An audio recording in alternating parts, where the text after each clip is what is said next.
The woman endured the needle torture calmly, a punishment for her disobedience. But her family had no idea that the body they treated as a commodity housed an ambition capable of overturning everything. And her chosen prey, the mysterious young marshal from the northern province, had already stepped into her meticulously laid trap. The story began at the promotion banquet of Lu Jinjiang, the chief inspector of Hu City.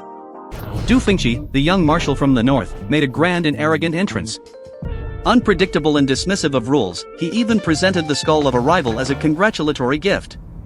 His goal was to stir the already murky waters of Hu City. During the banquet, the Yi family offered their own generous gift, their seventh daughter, Yi Qingwan. Raised with strict palace etiquette and well-versed in classical virtues, she was their perfect lady. In the family's eyes, her only value lay in becoming a plaything for the powerful, to be traded for the Yi family's continued prestige. Her own mother personally escorted her upstairs, instructing her to bathe and prepare to serve Lu Jinjiang, a man known for his pleasure in torturing women. But Yi Qingwan had her own plans. She never entered Lu Jinjiang's room. Minutes later, she emerged on the top floor, holding a man at her mercy. With a swift, precise motion of her blade, it was over. She coolly ordered her accomplice to dispose of the body. Down below, Lu Jinjiang was in the middle of his inaugural speech.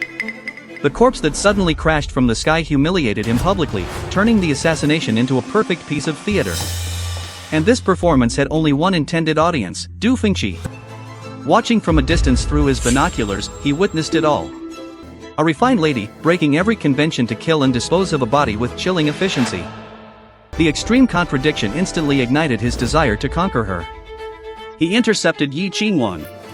In that confined space, what he sensed wasn't fear, but the aura of a kindred spirit. He laid down his family's rule: to sleep with me means you marry me. He declared he would personally come to propose.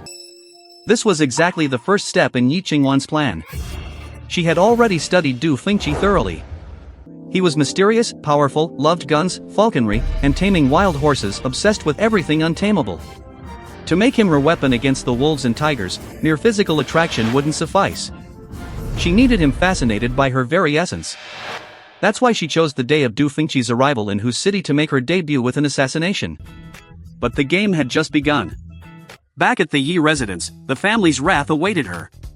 Staying out all night, defying elders, her father sentenced her to the toe-crushing punishment, where wooden spikes would pierce her toes, grinding bone and flesh to pulp.